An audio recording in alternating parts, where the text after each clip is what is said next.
Today we will be assessing the mechanics and osteokinematics of the windup pitching position.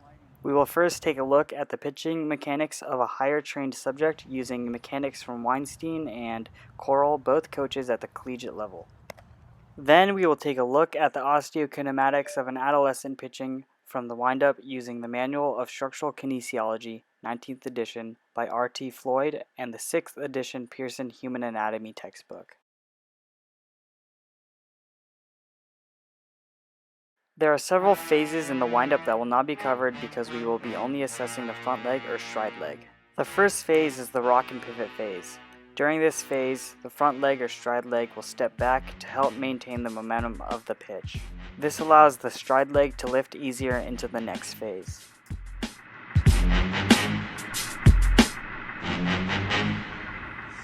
The next phase is the lift. Some coaches will tell their players that it is important to keep the leg and foot in line with the knee, letting the leg hang down freely, and point the toe down to help with the stride or glide phase.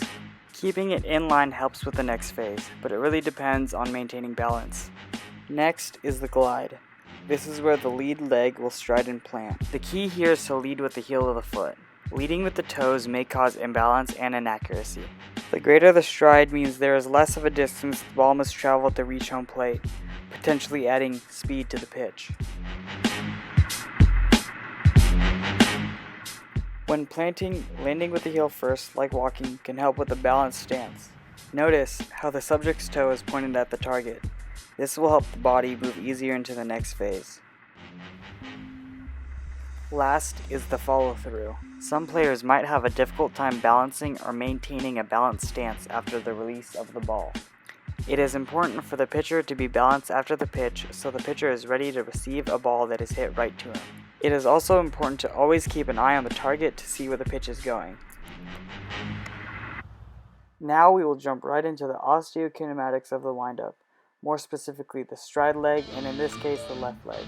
During the rock and pivot, the left leg steps back. Internal rotation, extension, and slight abduction at the acetabulofemoral joint, also known as the hip, is caused by the concentric contraction of the semitendinosus, semimembranosus, and according to Floyd, since there is abduction, the gluteus minimus is also involved with these actions. Internal rotation at the tibiofemoral joint, also known as the knee, is also caused by the concentric contraction of the semitendinosus and semimembranosus.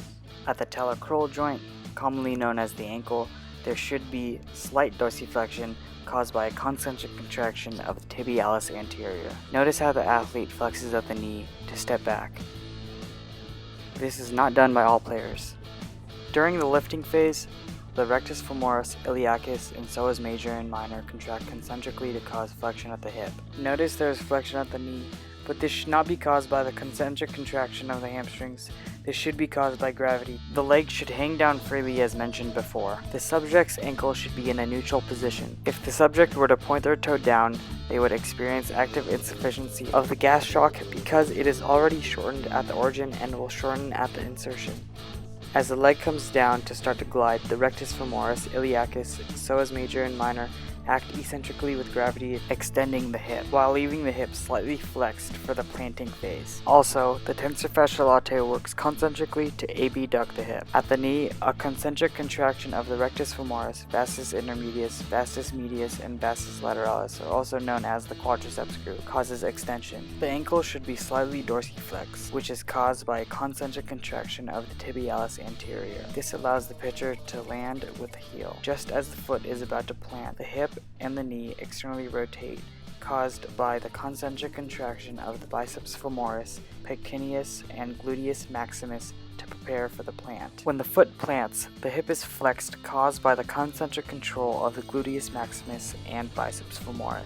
This will help the follow-through phase. The knee is flexed but is controlled eccentrically by the four quadricep muscles. The ankle is controlled eccentrically by the calf because it controls the weight of the body as it is about to follow through.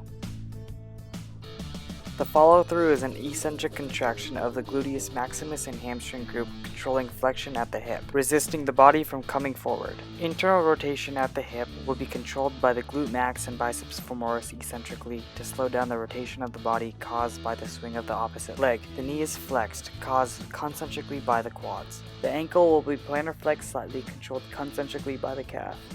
As the weight of the body shifts forward, it is controlled eccentrically by the calf. There are very few lower extremity injuries while pitching. If the foot plants without external rotation at the knee can dislocate, causing damage to the surrounding structures such as ligaments and the meniscus. Since the plant phase is primarily eccentric contractions, the hamstrings and calf are the most prone to strain during this stage. Enjoy this short clip of MLB windups primarily focused on the best pitcher on the planet. Debatable. In the history of baseball, no left-handed pitcher under 26 years old has ever won the Cy Young Award twice.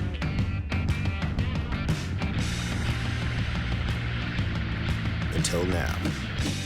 Clayton Kershaw doesn't just pitch. He makes history.